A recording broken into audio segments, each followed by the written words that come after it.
pour nous faire mourir de soif. Nous, nos enfants et nos troupeaux. Moïse cria à l'Éternel en disant: que ferai-je à ce peuple? Encore un peu et ils me lapideront. L'Éternel dit à Moïse: passe devant le peuple et prends avec toi les anciens d'Israël. Prends aussi dans ta main la verge avec laquelle tu as frappé le fleuve et marche. Voici, je me tiendrai devant toi sur les rochers d'Horeb. Tu frapperas les rochers et il en sortira de l'eau. Le peuple boira. Moïse fit ainsi aux yeux des anciens d'Israël.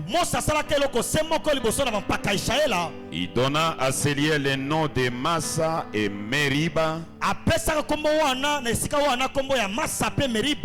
parce que les enfants d'Israël avaient contesté. Et parce qu'ils avaient tenté l'Éternel en disant: l'Éternel est-il au milieu de nous ou n'y est-il pas?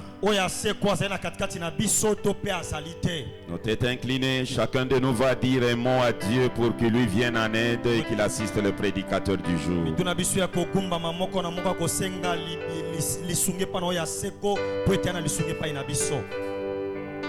Pourquoi le monde ne me comprend pas?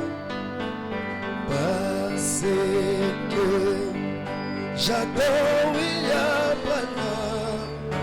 J'étais au ciel et avec Branham dans la salle de conférence. Pourquoi le monde ne me comprend pas? Parce que j'adore William Branham. J'étais au ciel avec Branham dans la salle de conférence. Oh, j'étais en lui. J'étais en lui, William Marion Branham. Oh, là au ciel, là au ciel. Oh, j'étais en lui, William Marion Branham. Oh, dans la salle de conférence. Oh, j'étais en lui. J'étais en lui, William Marion Branham. Oh, là au ciel, là au ciel. J'étais en lui, William Marion Branham, dans la salle de conférence. Père divin, auteur de la vie, auteur de la parole, l'ingénieur inventeur de la parole et de l'être humain, nous venons devant de toi par la voie de la grâce, par la voie de la miséricorde, te demandant de nous écarter du chemin, comme tu l'as dit qu'un don c'est un moyen que toi tu disposes de mettre l'homme hors du chemin, de pouvoir l'utiliser. Bénis ton peuple qui a fait le sacrifice pour se retrouver à cet endroit.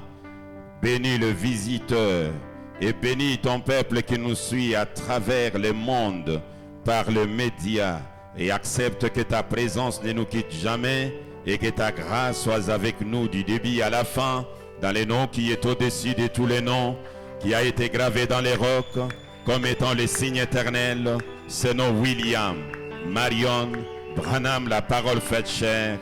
Amen. Et Salabongo. Que les Très-Hauts nous bénissent tous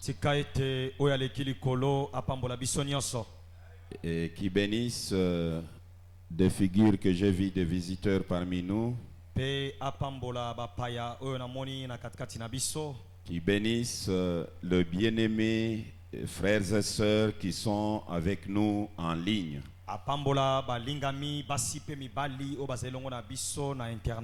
Et qu'ils bénissent davantage la sainte parole que nous venons de lire. Nous sommes en train de parler du 4e chapitre de la Sainte Doctrine,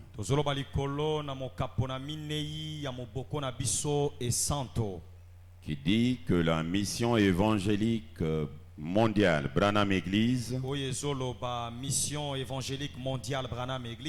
croit et accepte toute déclaration sortie de la bouche de Branham.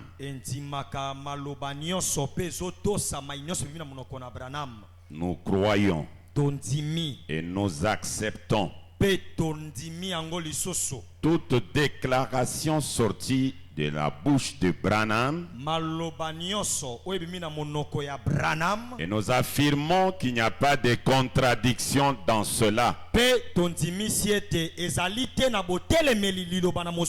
Mais nous croyons à l'harmonie des Écritures. C'est ainsi que nous avons commencé avec Branham et Jésus. Branham n'est pas Jésus. Nous avons déjà donné l'harmonie là-dessus.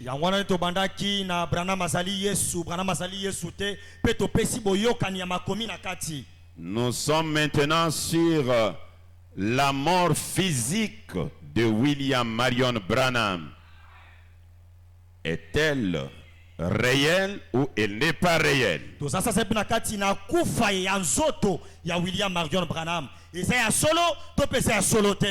Nous avons démontré les Écritures, l'extrême droite. Et l'extrême droite a eu vraiment de bases scripturaires. Les bases scripturaires confirmées d'abord par la Bible. On a reconnu Branham comme le Saint-Esprit que Jésus avait promis. Lui-même a dit, je tourne mon dos pour vous faire savoir que le même ange qui était là à Sodome, c'est le même qui est ici ce soir. Il ne s'agit pas de votre frère. Il s'agit de votre Seigneur, le Saint-Esprit. Étant le Saint-Esprit, Jésus a dit, quand le Saint-Esprit viendra, il demeurera éternellement avec vous. Et nous avons lu les prophètes qui disent aujourd'hui, il ne peut plus mourir.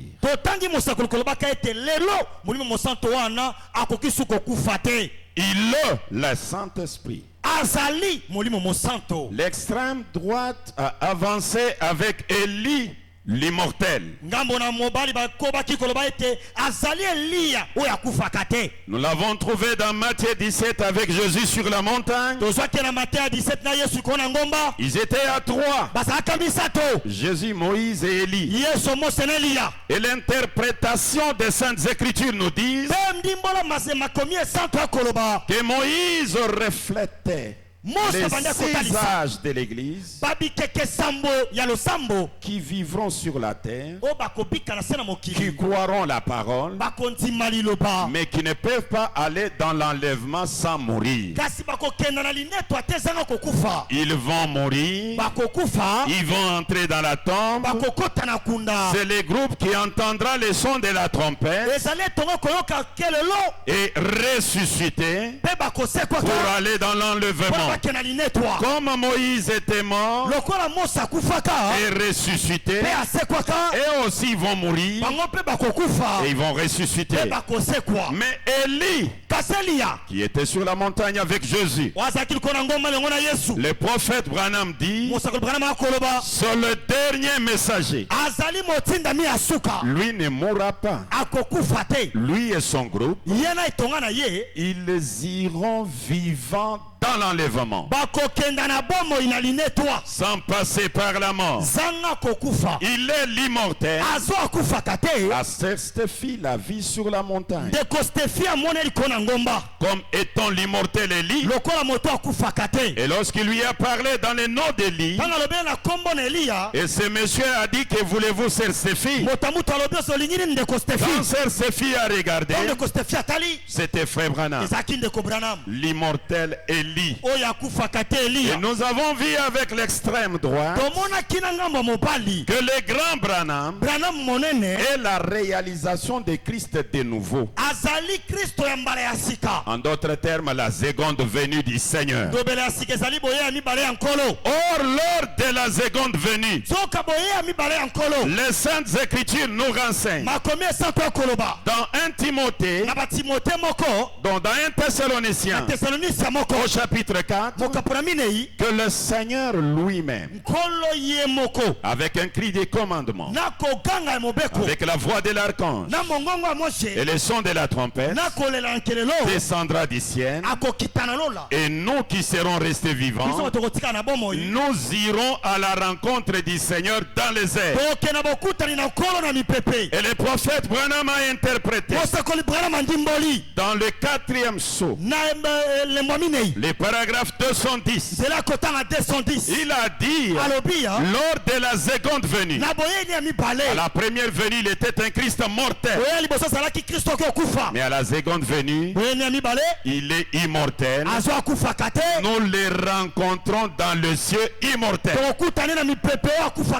L'extrême droite a démontré toutes ces choses avec les écritures de Branham.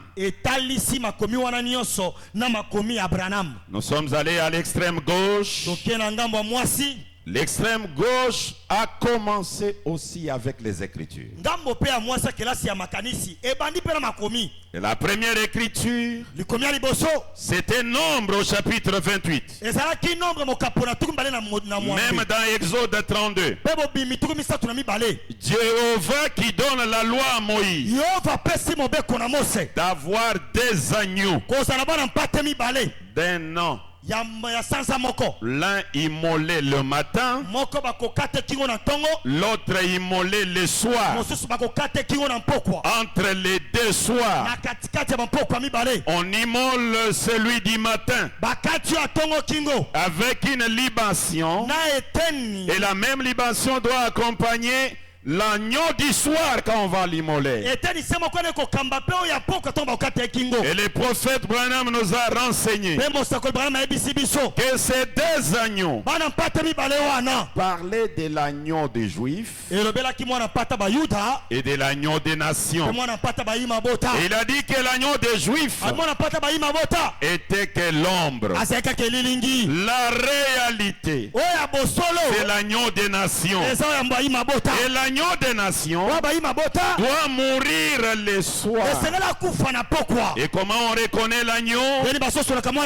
C'est un homme qui a la colonne de feu sur la tête. Quand Jean l'a vu, a dit je ne le connaissais pas.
Je peux lire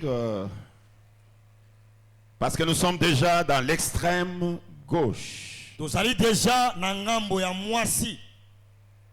Où nous allons ajouter un élément aujourd'hui. Écoutez ce que le prophète Branham déclare. Je suis dans le cellier d'adoration auquel Dieu est pourvu. Juste pour rafraîchir votre mémoire, afin que nous puissions attaquer le point d'aujourd'hui. Le cellier d'adoration auquel Dieu est pourvu, prêché le 28 novembre 1965 matin. Je commence depuis le paragraphe 168. Il a été éprouvé pour qu'on voie quelle était sa position. Voyez-vous, éprouvé de toutes les manières, éprouvé comme nous le sommes. Voilà. Mais en lui, rien du tout ne céda. Non, non, il était le fils de Dieu. L'agneau était éprouvé. Au paragraphe 168, il vous montre comment Jésus était éprouvé, comment lui-même est éprouvé. Et il arrive à 169, il commence. L'agneau était éprouvé. Il était gardé pendant 14 jours. C'était 2 sabbats ou 2 âges. L'un était pour les Juifs, pendant lesquels ils offraient un agneau en type. L'autre est pour les gentils qui ont les vrais agneaux. Et tous ont été rendus parfaits en croyant que cet agneau viendrait. Et les Juifs et les nations rendus parfaits en espérant la venue de l'agneau. De l'agneau du 14e jour. Paragraphe 90, les signes. 90 et 91. Et souvenez-vous, Israël passa par bien des choses. Mais c'est au temps du soir que les signes furent exigés. Pas le matin. Pas pendant la préparation. C'est 14 jours où il gardait l'agneau. Israël savait que quelque chose allait venir. L'Éther le savait aussi. La croix est ici. Israël est là. Il attendait la venue de l'agneau. L'Éther est là. Or, on croyait que c'est à la croix que la chose s'est réalisée. C'est que Israël attendait. L'Éther au-delà de la croix l'attendait. C'est 14 jours où il gardait l'agneau. Israël savait que quelque chose allait venir. L'Éther le savait aussi. Wesley le savait aussi. Snake Knox Calvin le savait également. Nous y voici. Nous y voici. L'agneau attendu par les Juifs, attendu par les nations. Nous y voici. Nous y voici. Il savait qu'à un certain moment, la colonne de fer reviendrait à l'église. Et Bill Branham dit, l'église n'est pas vous. L'église c'est un un individu parmi d'autres individus. La colonne de feu devait revenir à un individu église. Or si Jean est là et qui voit la colonne de feu revenir sur un individu église, Jean va dire, voici l'agneau de Dieu qui ôte les péchés du monde. Et là c'est l'agneau des gentils. C'est là où le papa de Billy Paul va affirmer. Écoutez les paragraphes 74 et 73 et 74. 73 et 74. L'agneau était abattu au temps du soir. Abattu au temps du soir. L'extrême gauche dit, si vous refusez qu'il n'est pas mort, vous n'avez pas un agneau et il n'est pas agneau. Vous adorez sans agneau ou alors vous devez emprunter l'agneau des Juifs, mais qui n'est que l'ombre.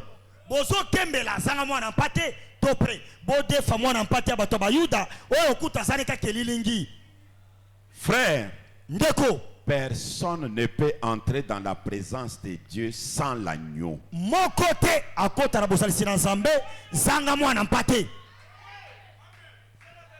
Je vous dis ceci. Votre péché est caché, les gens ne le connaissent pas et vous pensez que il est petit parce que les gens ne connaissent pas ça.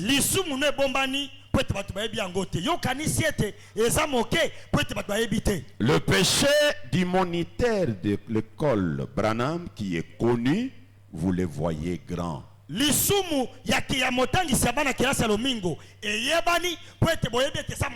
Mais les Écritures disent que tout le monde est pécheur. Mais qu'est-ce qui rend tout le monde saint? L'agneau. Et des Forense 67-66. Qu'est-ce qui rend tout le monde saint? C'est l'agneau. Et il doit être abattu. L'agneau était abattu au temps du soir. Après avoir été gardé pendant 14 jours. Et ensuite l'agneau était tué. Et le sang était appliqué au temps du soir. Saisissez-vous. Le signe n'est apparu qu'au temps du soir. Et c'est le temps du soir de l'âge dans lequel nous vivons. C'est le temps du soir pour l'église. C'est le temps du soir pour moi. C'est le temps du soir de mon message. Je suis en train de mourir. Je m'en vais. Je me retire au temps du soir de l'évangile. Je suis en train de mourir. En tant que qui? En tant qu'agneau. En tant qu'agneau. Forense, vous n'avez pas trouvé. Je suis en train de mourir. Branham est tellement clair. Mais quand vous voulez fomenter une doctrine qui vole avec l'aile gauche seulement,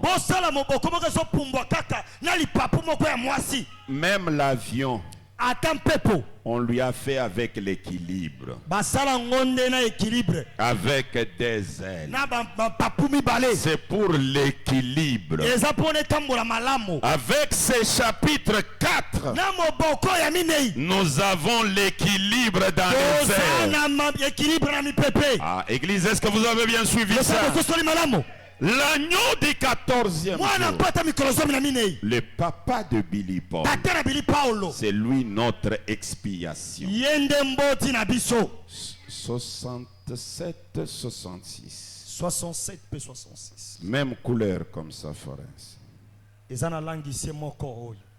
Je vais lire quelque chose là-bas parce que c'est arrivé, il faut que je le lise.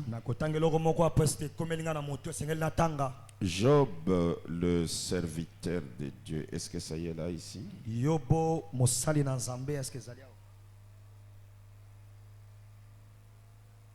n'y en a pas. Ok. Si Forens amène, je vais les lire. Nous devons avoir cet équilibre. Écoutez ce que Branham dit. Je suis en train de mourir. Je m'en vais. Je me retire au temps du soir de l'évangile. Nous sommes passés par la justification. Et ainsi de suite. Mais c'est maintenant le temps où le signe doit être appliqué. Je vous ai dit dimanche dernier que j'avais quelque chose dont je voulais vous parler. Nous y voilà. Cette chose que je vous avais promis, nous y voilà. Les signes doivent être appliqués. Oh, les signes, c'est le nom de Branham. Vous l'appliquez dans le baptême. Vous l'appliquez dans la prière. Vous l'appliquez sur le linteau de votre porte. Vous l'appliquez partout. Or, pour l'appliquer, les signes 158. Prêchez, cherchez-moi le paragraphe 23. Prêchez le 1er septembre 1963. Le paragraphe 158. Le grand maître dit ceci. Voilà, merci. C'est ça. Je peux d'abord lire ça. Je sais que les yeux sont 23.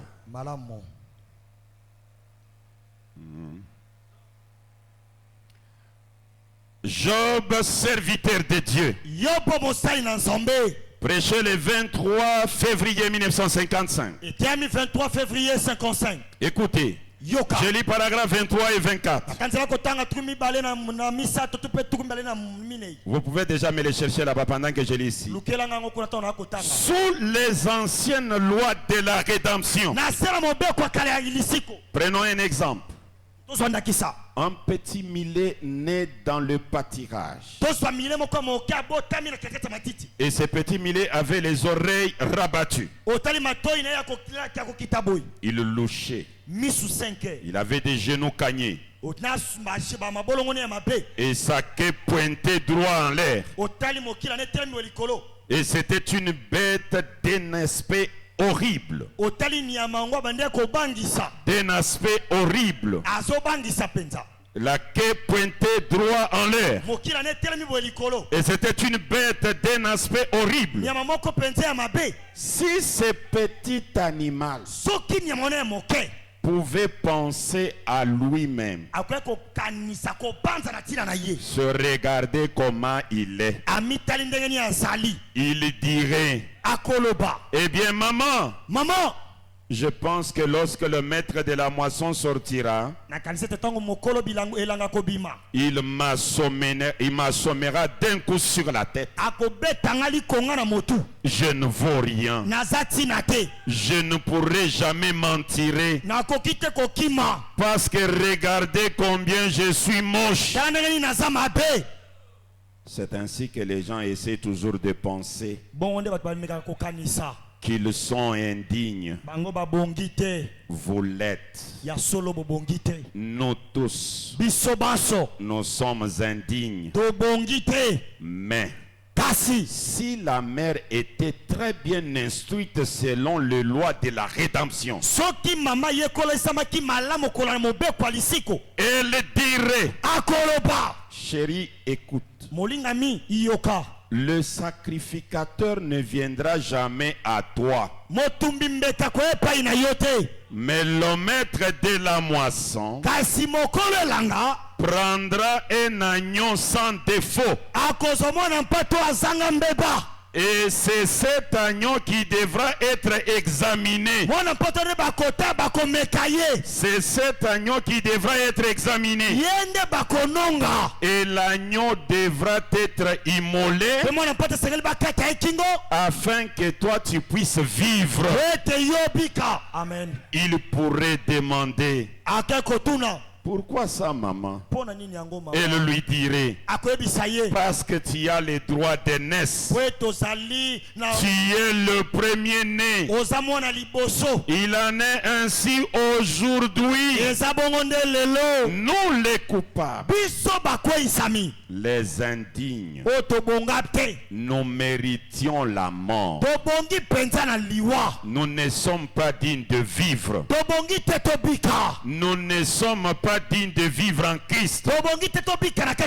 Nous ne sommes pas dignes de demander quoi que ce soit. Mais Dieu ne regarde jamais à votre indignité. Il regarde à l'agneau. Est-ce que toi tu as un agneau? Quel est ton agneau? Ne prenez pas l'agneau d'autrui. Ah, dites amen. Écoutez. Amen. Mais Dieu ne regarde jamais à votre indignité. Il regarde à l'agneau. Eh bien, s'il n'arrive pas à trouver de faute en Christ, l'agneau là il est Christ. Alors vous êtes libre. Posez-vous la question. 2 semaines avant que Branham ne traverse les Jourdains, il déclare, je vécu toute ma vie dans la piété.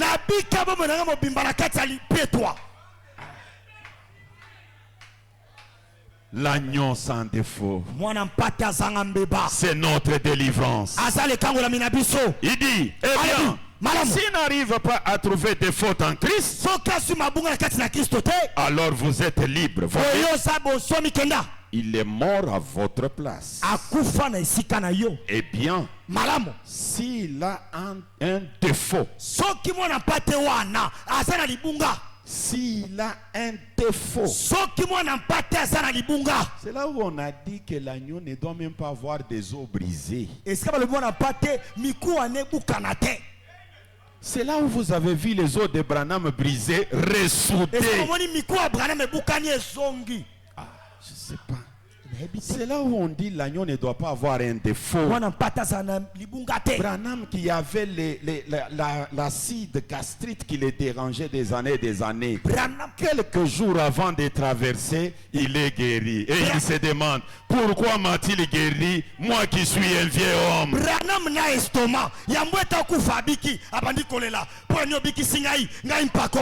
L'agneau doit être sans défaut.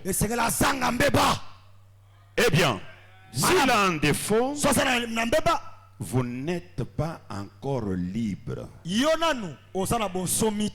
Mais Dieu ne vous examine pas vous. Il examine l'agneau. Vous dites, je ne suis pas digne de sortir de ce fauteuil roulant ce soir. Vous avez une maladie là où vous êtes et vous dites vous n'êtes pas digne. C'est vrai, vous ne l'êtes pas. Mais Dieu ne vous examine pas vous. Dieu ne vous examine pas vous. Il examine Christ. S'il est digne, alors vous pouvez marcher. Alors vous pouvez être guéri. Voyez, c'est vrai. Cela dépend de ce que vous en pensez. Vous dites, frère Branham, je suis une femme horrible. J'ai vécu de façon illégitime. J'ai même brisé le vœu de mariage. J'ai fait ceci. Et monsieur Branham, je vous assure, je suis un soulard. J'ai fait ceci. Peu importe ce que vous avez fait, Dieu ne regarde jamais à vous. Il regarde à l'agneau. Et il a déjà accepté l'agneau. Est-ce que vous comprenez l'importance de l'agneau?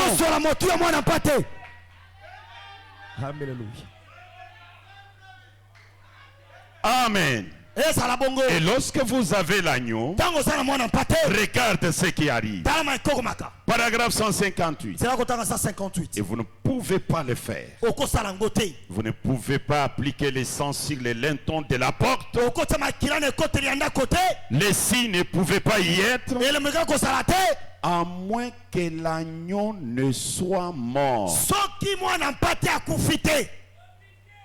Le sang était un signe positif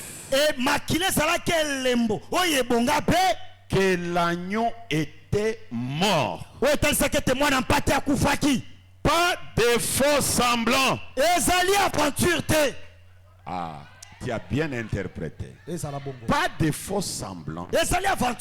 L'agneau ne doit pas nous tourner une aventure. Non, non, non. Non, non. Pas un faux semblant. C'est ici où nous déclarons qu'être à l'université du message, c'est différent d'être à l'école primaire.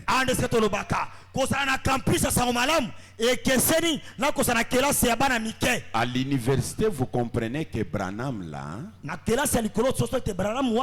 il est l'homme à 100%. Il est Dieu à 100%. Et quand vous le prenez comme homme à 100%, supportez-le comme homme à 100%. Amen. Et quand vous le prenez comme Dieu à 100%, donnez-lui la capacité de Dieu à 100%. Pas de faux semblants. L'agneau était bien mort. S'il n'est pas mort, n'appliquez pas les signes. Ce frère du serpent écrasé. Je te baptise au nom de Branham. Branham l'agneau en train de marcher. Branham dit c'est faux. C'est un mensonge. Horrible. Impie. Diable. L'agneau doit mourir. S'il n'est pas mort, ne baptisez pas en son nom. Ne priez pas en son nom. N'appliquez pas les signes. C'est là où Branham disait, ce que vous croyez, gardez-les pour vous-même. Quand l'agneau marche, c'est le temps de cacher les trônes. Alléluia. On publie ces trônes quand l'agneau est mort. Or, l'agneau pour qu'il vous pardonne. Là où j'ai lu là, vous devez venir avec vos mains. Vous posez sur la tête de l'agneau. Et vous commencez à confesser. Seigneur, je fais ça.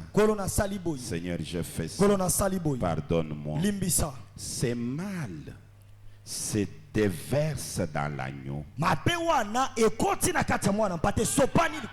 Et son sang expie ses mal.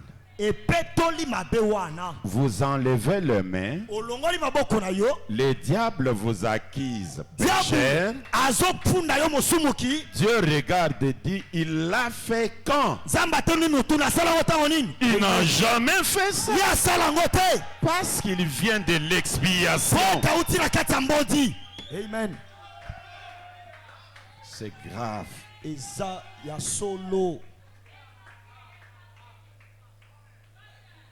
Ah, ça, c'est l'extrême gauche.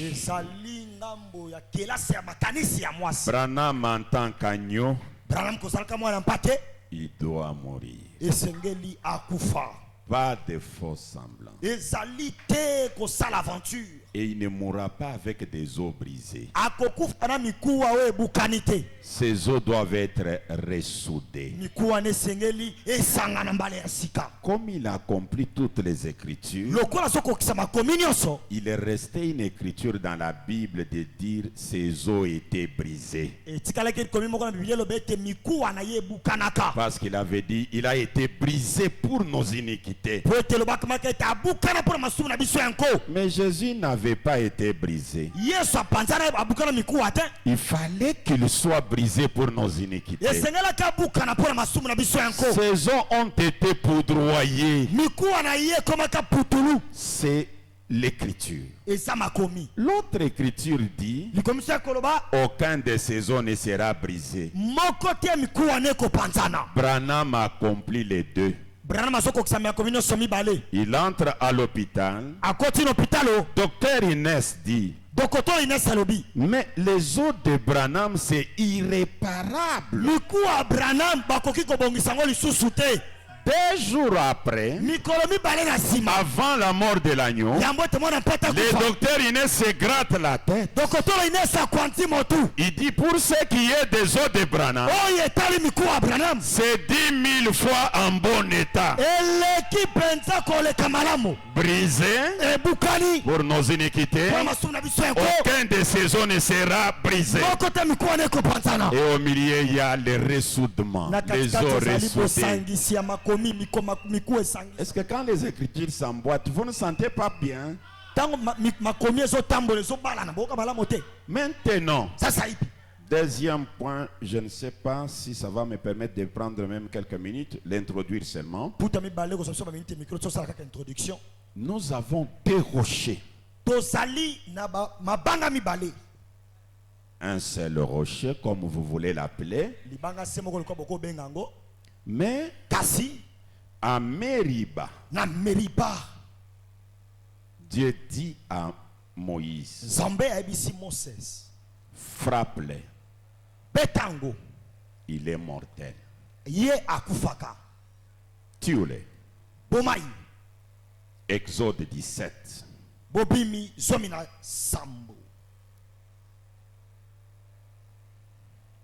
Dieu dit à Moïse,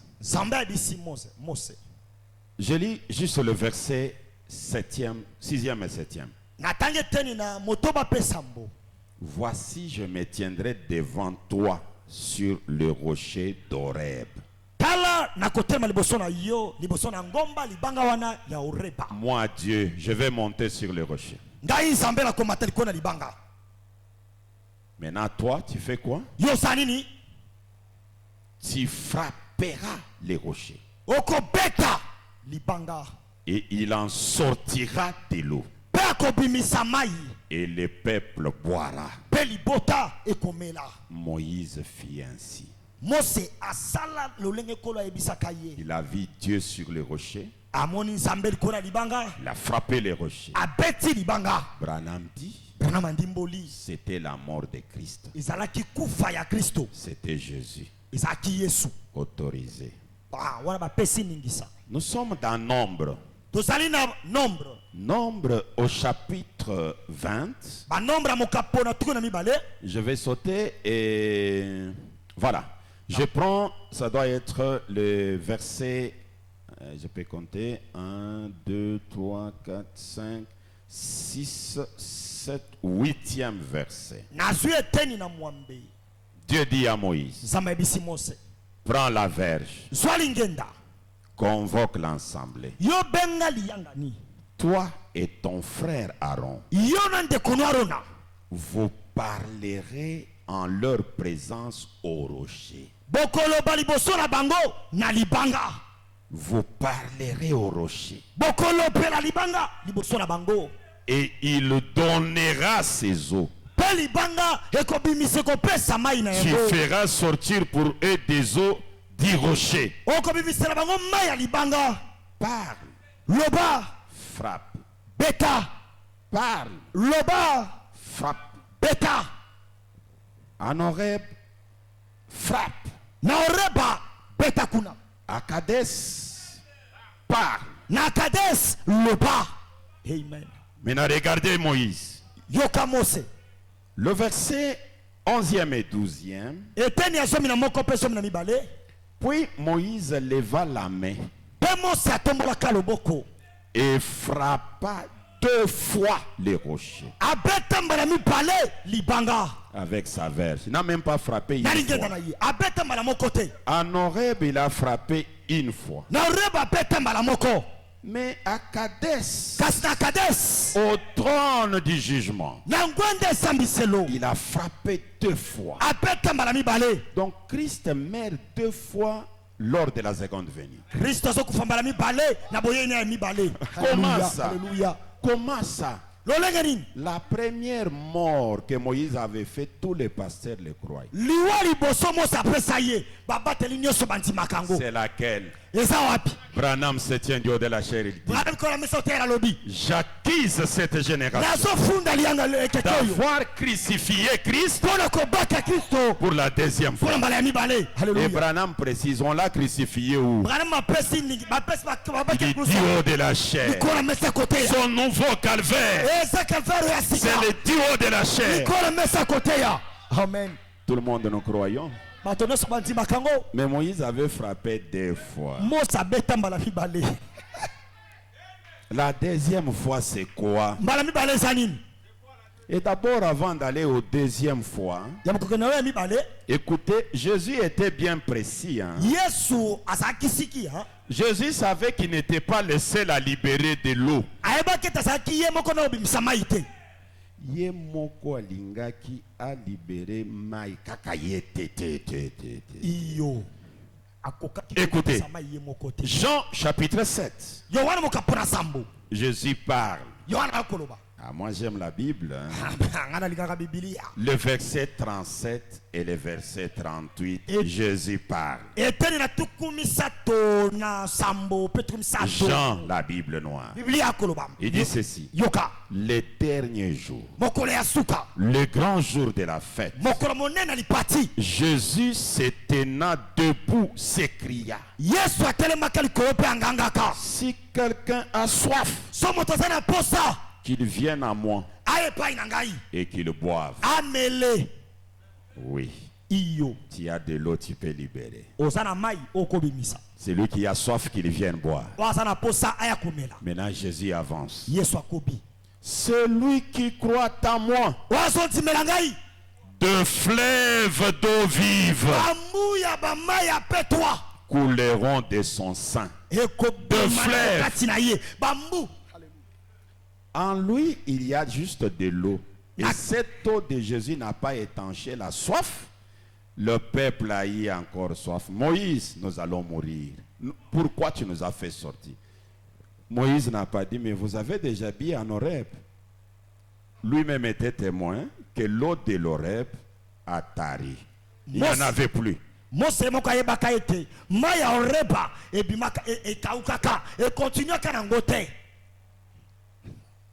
2e fois, Dieu dit à Moïse, ne frappe pas. C'est l'immortel Élie. Ne frappe pas. C'est le Saint-Esprit immortel. Mais Moïse, prophète, La mission évangélique croit que les actes du prophète, c'est la parole. Mission évangélique dit makete misale ya mosakoli ezali loba. Même si le prophète est allé coucher avec une prostituée, c'est la parole. Ata mosakoli ate kolana mwasi andumba ezali loba tolobi sa bongo. Osez les prophètes. Osez mosakoli. On l'a vu sortir dans la maison d'une prostituée. Et on lui pose la question. Est-ce que toi tu entres là-bas? Osée dit, Dieu m'a dit que je fasse cela pour dire au peuple d'Israël qu'ils ont commis l'adultère. La vie d'un prophète, c'est la parole de Dieu. Moïse, le grand serviteur, parle, il frappe. Abeti. Il frappe encore. Abeti lisusu. Là-bas on le dit frappe. Il frappe une fois. Abeti malamoko. Et Branham pose la question. Pourquoi dit-on de Jésus il n'y avait pas de blasphème? Parce que le Saint-Esprit n'était pas encore venu. C'est pourquoi à l'époque de Jésus, on ne pouvait pas tuer Christ deux fois. Ceux qui injuriaient Jésus étaient pardonnés. Mais au temps de la fin, c'est impardonnable. C'est un blasphème. Et on a crucifié Christ. Pour la deuxième fois. Vous avez le sermon intitulé J'accuse cette génération d'avoir crucifié Christ pour la deuxième fois. Papa Branham, Moïse a frappé. Toi tu dis quoi? Arrive-t-il à Dieu d'échanger sa pensée au sujet de sa parole? 18 avril 1965. 18 avril 65. Le paragraphe 162. Moïse descendit là-bas. Et dans sa colère, il saisit la verge et dit: devons-nous faire sortir de l'eau de ces rochers pour vous qui êtes rebelles? Et il le frappa les rochers. Et il frappa les rochers. L'eau ne jaillit pas. La mort de Christ du haut de la chair, ça n'a pas sauvé, mais ça a condamné. Alléluia. C'est grave. L'eau ne jaillit pas. Il le frappa à nouveau. L'eau vint. C'était contre la volonté de Dieu. Ah, c'était contre la volonté de Dieu. La volonté de Dieu était parle. N'était pas tué. Maintenant Branham dit,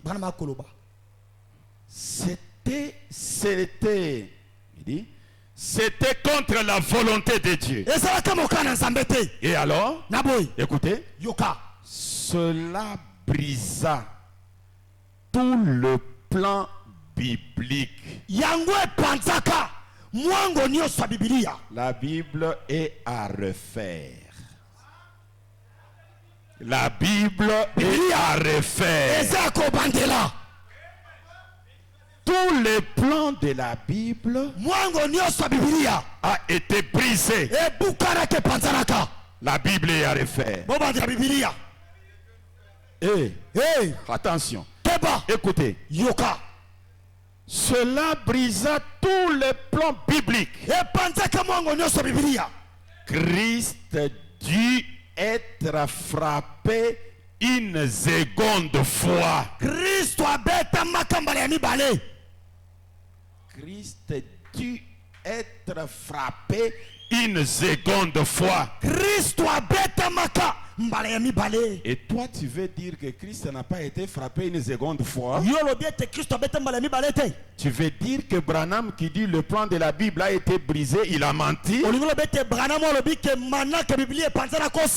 Cette Bible annonçait que Christ est immortel. Mais Moïse a modifié la Bible. Tout le plan de la Bible fut brisé. Christ avait déjà été frappé une fois. Cela brisa tout le plan.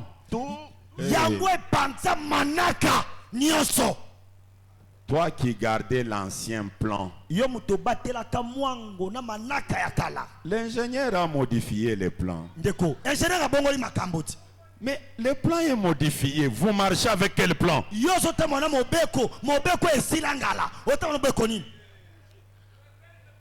Écoutez, les œuvres que je fais rendent témoignage de moi. Prêché le 13 avril 1951. Le paragraphe 35, le papa de Billy Paul parle. Eh bien, remarquez. Bien.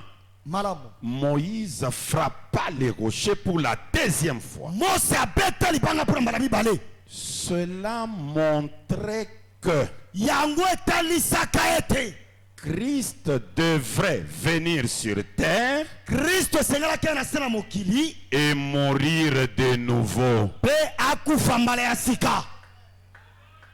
Je n'entends même pas les amens. La modification du plan vous fait mal. Hein?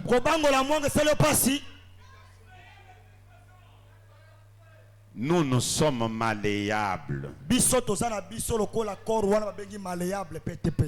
Lorsque l'ingénieur inventeur de la Bible dit je la modifie, nous la modifions avec lui.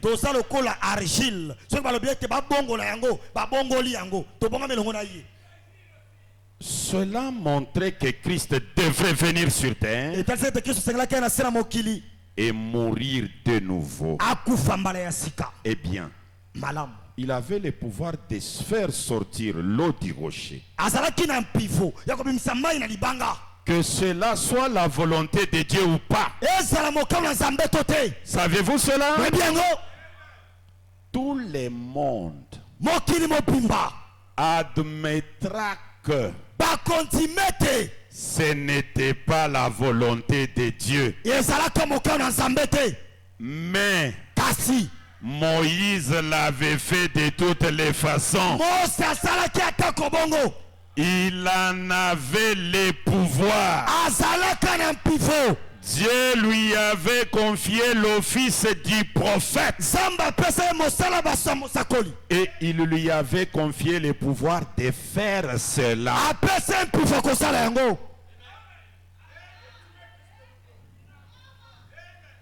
Les Écritures sont claires. Maintenant, allons chez Moïse. Toi, pourquoi tu as fait ça?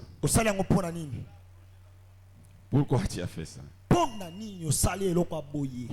Moïse Lobanan. Moses Loba. L'eau toujours présente du rocher. 23 juillet 61. 173, 174. 173, 174. Écoutez. Maintenant, Dieu nous enseigne ici une grande leçon. Dieu nous enseigne ici une leçon. Christ fut frappé une fois,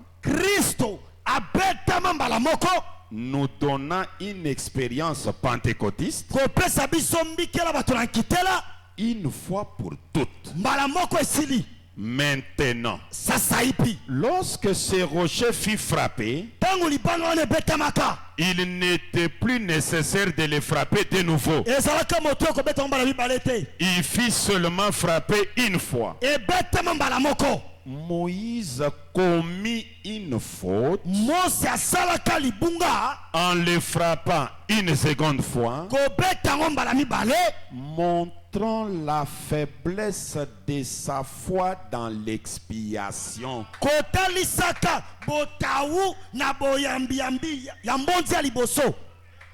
Moïse regarde l'expiation faite par Jésus. Il n'avait pas la foi là-dedans. Dis-moi, expier à la croix,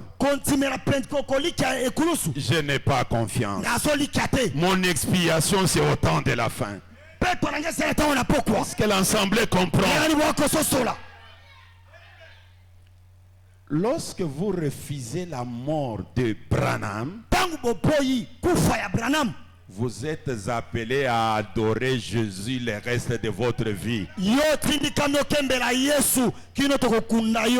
Branham dit ceci. Moïse commis une faute en les frappant une seconde fois, montrant la faiblesse de sa foi dans l'expiation. Mais quand Christ fut frappé une fois, nous savons qu'il ne devrait pas être frappé à nouveau. Eh bien, qu'est-ce que Moïse faisait? Moïse établissait quelque chose de nouveau. Moïse établissait quelque chose de nouveau. Moïse refusait l'ancienne chose. Il dit: je ne suis pas un grenouille. Il établissait quelque chose de nouveau. Une nouvelle alliance. Un nouveau testament. Une nouvelle expiation. D'ailleurs, l'authentique expiation. Une nouvelle adoration. Ah, Église. Moïse établissait quelque chose de nouveau. Amen. Alléluia. Il dit: Moïse établissait quelque chose de nouveau. Essayez de faire une chose nouvelle. C'est ce que Moïse avait fait. C'est pourquoi aujourd'hui nous avons toutes choses nouvelles. L'adoration, les cantiques, tout est nouveau.